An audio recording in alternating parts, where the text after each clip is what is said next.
I hope everyone's doing well. In today's video, I wanted to give you an update on that nest with eggs that I found in my GreenStalk. So I did a short, maybe about a month ago, showing you this nest with 3 eggs in it. And I had no idea that it was even in there. I happened to be looking through my plants, and as I was looking through, I saw this nest with 3 eggs. And I told you I would keep you updated as to what's to come. And I was a little confused because if you're familiar with the GreenStalks, because that's what I have here, I actually have 3 of them. How this system works is there is a water reservoir on the top, and you fill this up, and then it waters all the way down to each level, and then it will drain out from the drain hole here. And I didn't understand, how could mama bird build a nest and lay her eggs while I was growing things and watering things in here, because it was right in the path of where the water would drain into that level and into the pouch. So as I was observing, since I knew the eggs were in there, I would observe to see if there was any mama bird coming back and forth, and I did not see one. So I was very concerned that, so there's the nest with the eggs. Obviously they are not going to hatch, unfortunately. But I think what happened was when I wheeled my GreenStalk into my garage over last winter, I think a mama bird somehow got into my garage, built her nest, and laid her 3 eggs. If you have had any of these experiences, let me know. And since I didn't water but maybe a couple of times last winter, that would explain how she had the ability to build the nest and lay the eggs and the water not drowning them out.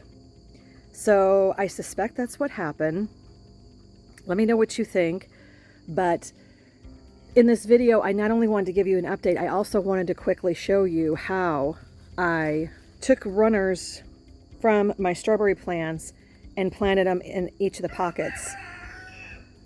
If you watched my video before regarding the GreenStalks, I explained to you how I came about ordering 2 more of the GreenStalks.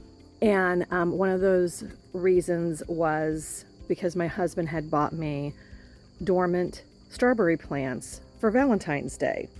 And I wanted a place for them, obviously, to be planted. Well, unfortunately, I never have good luck with the dormant plants. I always do better with live plants when I plant. So unfortunately, those were not successful when I planted them in the other GreenStalk. However, the other reason why I had purchased extra GreenStalks was because strawberries put off a bunch of runners. And I didn't want to waste the runners. Sometimes plants die, so I wanted a place for them to be transplanted into. So if you watch my previous video, you will see how sparse my planter was when I first started this season.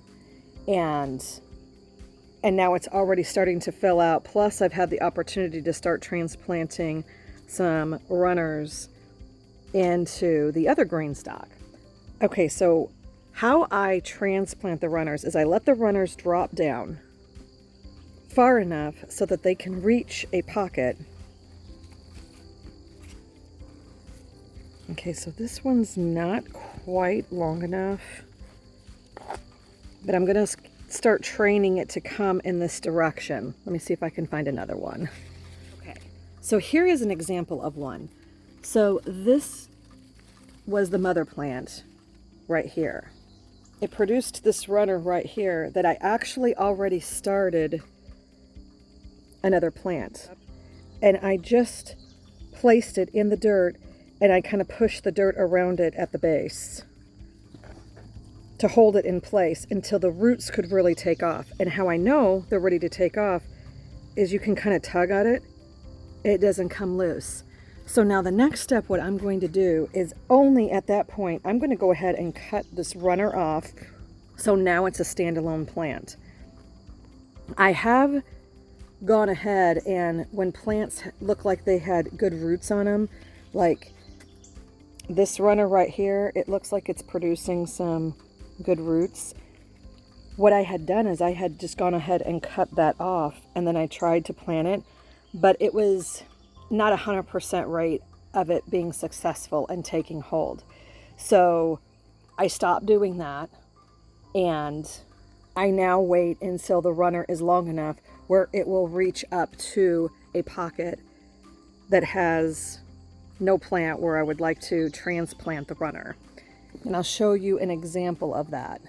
So here is an example of me cutting them off first and then planting them. They didn't get a really good head start.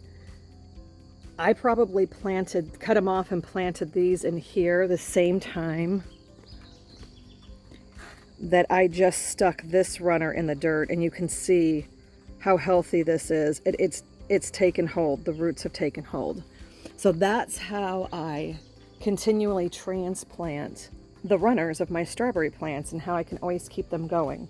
Now, of course, logically, the best idea is if you're going to start strawberry plants in your GreenStalk, my advice is definitely start at the top. Like if you don't have enough plants to fill all of the pockets, just plant your strawberry plants on the top row.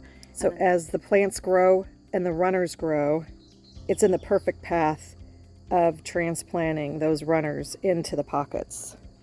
I'll be sure to link that video of the review of the GreenStalk that I did and showing you planting my strawberry plants, and the backstory regarding how I wound up with 3 GreenStalks. So I hope you like this video. If so, be sure to give it a thumbs up. And until next time, thank you for watching.